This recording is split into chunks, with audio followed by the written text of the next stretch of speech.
evening we are joined together with my bestie Esty. We are going to talk about how our spiritual journey aligns with our relationships with people. It can be either family, friends, or even your own partner. I can start. Ever since I've been with my man, we've been enjoying our spiritual side together, and it really, when you connect with someone on a deeper connection, especially intimacy, and they both have that spiritual vibe going on, it really hyphens up all your, what did you say, chakras? Yeah, chakras. And it becomes something very beautiful. If you want to go ahead and provide what your type of journey is when it comes to your spiritual side and your relationships, it could be friends, family, or even your partner. Relationships are very important, okay? Spiritually, physically, everything, right? So when we are in a toxic relationship, and like you said, this could be friendships, this could be family, it doesn't necessarily have to be romantic relationships, though those are important as well. It really takes your energy. Relationships take energy. So let's say you have a toxic family member, and it's very hard to deal with, and every time you talk to this person you feel very stressed, depressed, anxious, drained. That is quite literally draining your energy, which is in turn going to affect your psychic ability as well as a bunch of other things, right? Your physical health, your spiritual health, even your mental health. Not just family, but also like friendships. Let's say we have a good friend that we've been friends with for years. However, this person is constantly complaining and they're constantly negative. And every time you're around them, you just start to lose everything. You just start to lose anything that makes you happy. I'm going to compare it to a Dementor from fucking Harry Potter. You know what I mean? How they like just literally suck the soul right out of you. Again, that's going to affect your spirituality. It's going to unalign your chakras, like you mentioned. It's going to affect literally everything. Like it's like a blocker. A blocker, yes. Like a spiritual blocker. It's something that you have to overcome by getting rid of these relationships. Now, when it comes to romantic relationships, being with an abusive partner is so physically, emotionally, spiritually draining, and it's just so, it literally blocks, like you said, it's like an energy block. So it's very important to set boundaries so that you can have healthy relationships, because having healthy relationships allows you, your body, your spirit, your mind to be healthy. And in order to tap into that other side, we got to be our healthiest, right? Check out our previous episode on healthy eating and how it affects your, spirituality. I come across, in my past, when it comes to my toxic exes, it feels like I'm a different person, but when I'm with the person I am with now, it's a big shift in the energy change, and like I feel more accepting and more empowered when I'm with this person, because he understands where the spiritualness and the energy and all of it together makes a beautiful vibe, and it can create different things, like have better bonding experience, better understanding of each other, and of course over time it can increase even more.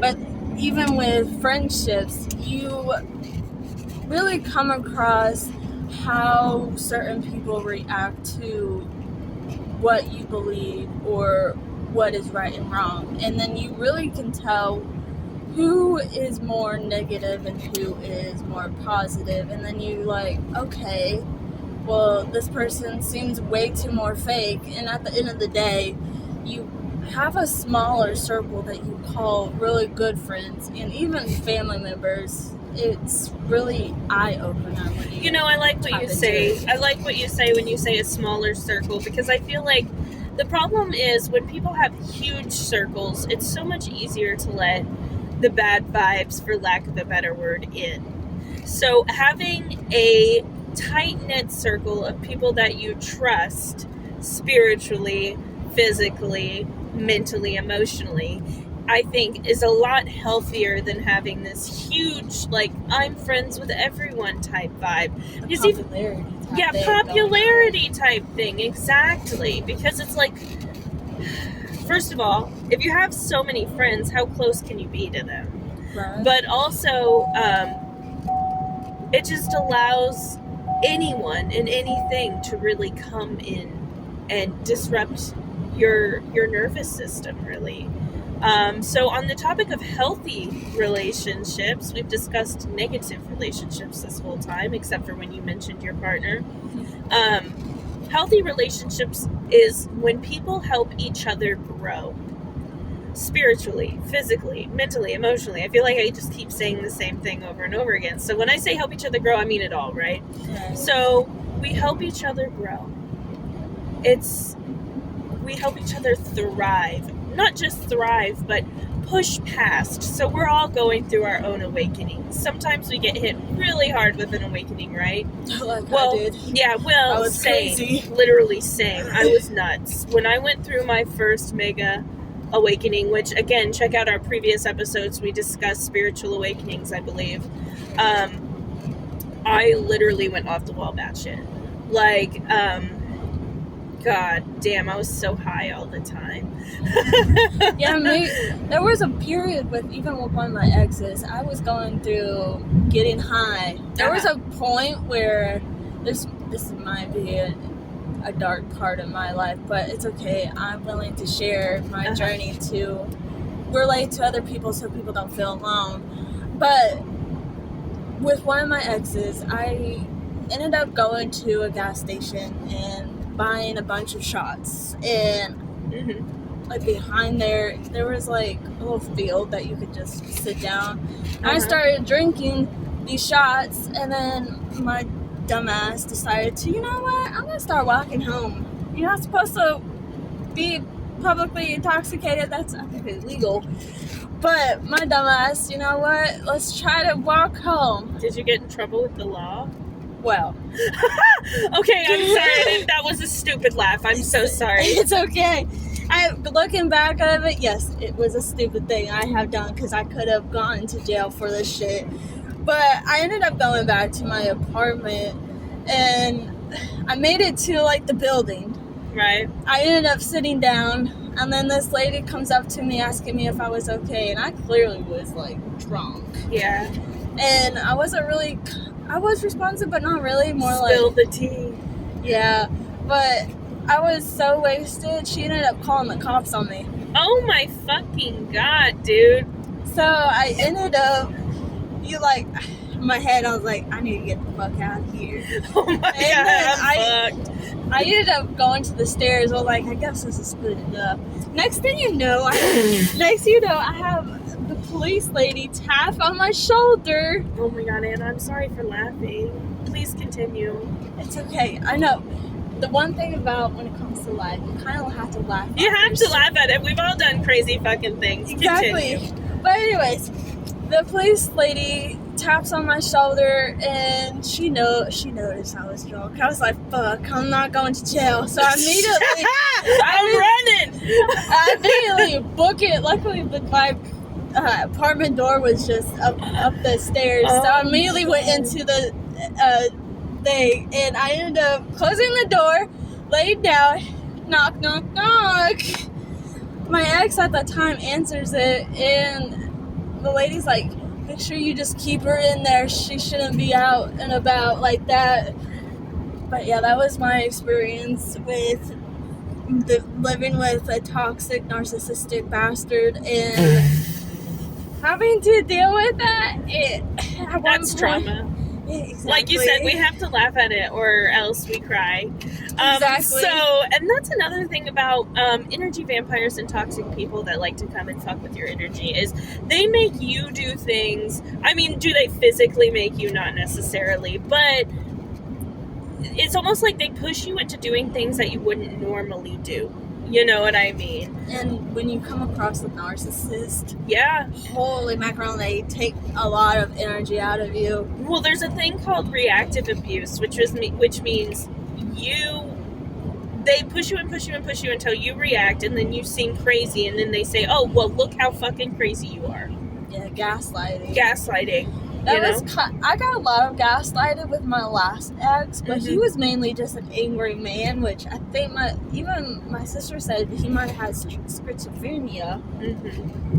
And he had a big anger issue problem, and he gaslighted me a lot. He literally told me that if I didn't work out the same way he did, I was going to be at 300 pounds. Dude, what the fuck? He worked out like a psycho. That's like, didn't he do that like all day? Yeah, all day. Because he quit his job, blamed it on my dad, because my dad doesn't really like to go to Joplin, which I understand where he's coming from. But like, to blame it on my dad fully and then blame it on other people because he was complaining about how he was losing so much weight and he needs to eat. And like, even there were some points. Well, stop. Like, once you exercise too much, it becomes like a fucking like addiction. He was like addicted to it, dude. He really was. Because he thought it was helping his mental state, but I feel like it was just making it worse. Because even at some points, I would have only one meal a day because he would get so angry that he's not getting enough food. What the fuck? That's insane. Yeah. That guy was nutso. I know we were talking about a lot of negative part, but that is part of the healing journey that we kind of have to go over. Because with the bad, you get with the good, you know? And after all those toxicity, it did make me have this shield on my heart. And I was more eye-opening to red flags. Now, I understand no one's perfect, but you really have to pick and choose which flaw you're willing to stay by and which ones it's not good for you. And I'm so lucky that I was able to find someone that's able to really accept me. And he does push me to my potential because he knows I have this great potential. I just have to not be so scared or insecure or whatnot, what my trauma has done to me. Trying to He's pushing you to rise above, which is exactly what a healthy relationship should do, because that will help you in the long run, spiritually, mentally, emotionally, and physically. Is there anything you want to No, I think we covered it all. I do. I think this was a very fun episode. Thank you for having me, Anna. Of course. These are just topics that will help in the long run with anyone that's relating to their journey. Like, part of relationships, friendships, whoever's in your life will affect you on your journey. And it's very important to have the supportive people in your life so you can continue to rise above your potential.